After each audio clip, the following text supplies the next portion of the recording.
பம்பலப்பட்டியை உலுக்கிய 20 பேர் அதிரடியாக கைது. வெளிநாடொன்றில் 13 கோடி மக்கள் மனதில் இடம் பிடித்த இலங்கை இளைஞனின் காணொளி. அதிவேக நெடுஞ்சாலையில் உடைந்து விழுந்த கான்கிரீட் தளம்.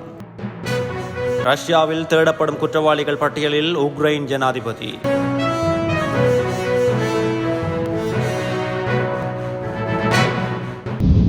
பம்பலப்பட்டி காளி வீதி மற்றும் டுப்ளிகேஷன் வீதியில் பொழுதுபோக்கிற்காக மோட்டார் சைக்கிள்களை கவனஈனமாகவும் அபாயகரமாகவும் ஓட்டி சென்ற 20 பேரை மோட்டார் சைக்கிள்களுடன் போலீசார் கைது செய்துள்ளனர். சந்தேக நபர்கள் நீதிமன்றில் முற்படுத்தப்படவுள்ளதாக போலீஸ் ஊடக பேச்சாளர் பிரதி போலீஸ் மா அதிபர் நிஹால் தல்துவ தெரிவித்துள்ளார். இந்த ஒரு வழிப்பாதையான இவற்றில் அதிக சத்தத்தோடு அதிவேகமாகவும் எதிர் திசையிலும் கூட கட்டுக்கடங்காத வகையில் மோட்டார் சைக்கிள்களை ஓட்டி செல்வதாக மக்களிடமிருந்து போலீசாருக்கு முறைப்பாடுகள் கிடைத்துள்ளன. இவர்கள் எதிரே வரும் வாகனங்களுக்கு இடையே ஆபத்தான முறையில் மோட்டார் சைக்கிள்களை ஓட்டி முன் சக்கரத்தை உயர்த்தி பின் சக்கரத்தில் மாத்திரம் பயணித்து ஏனைய சாரதிகளுக்கு ஆபத்தை விளைவிப்பதாக முறைப்பாடுகள் கிடைக்கப்பெற்றுள்ளன. அதன்படி நேற்று அதிகாலை பம்பலப்பட்டி போலீஸ் நிலைய அதிகாரிகள் இந்த விசேட சுற்றி வளைப்பை மேற்கொண்டுள்ளனர்.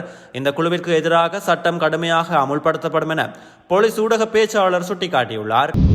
இலங்கையில் பூக்கொத்துக்களை விற்பனை செய்த இளைஞர் ஒருவரின் காணொளி சீனாவில் 130 மில்லியனுக்கும் அதிகமான பார்வையாளர்களை கவர்ந்து சாதனை படைத்துள்ளது.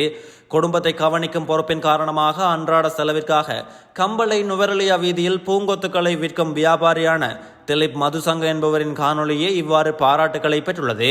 கொத்மலையை சேர்ந்த ஏழ்மையான குடும்பத்தின் 3வது பிள்ளையான இவர் 8 வருடங்களாக நாள்தோறும் 15 கிலோமீட்டர் வரை பூங்கொத்துக்களை கையில் ஏந்தியபடி வெளிநாட்டு பயணிகளை ஏற்றி செல்லும் வாகனத்திற்கு தன் ஓட்டத்தை ஈடு செய்து வெளிநாட்டு பயணிகளிடம் அந்த பூங்கொத்துக்களை விற்று கிடைக்கும் பணத்தில் தன் குடும்பத்தின் அன்றாட செலவுகளை கவனித்து வருகிறார். இந்த நிலையில் அண்மையில் இலங்கை வந்திருந்த சீன பெண்ணிற்கு பூங்கொத்துக்களை விற்பனை செய்த போது அந்த பெண்ணின் கேமராவில் பதிவான காட்சிகள் இப்போது பல மில்லியன் பார்வையாளர்களை கடந்து சென்றுள்ளது.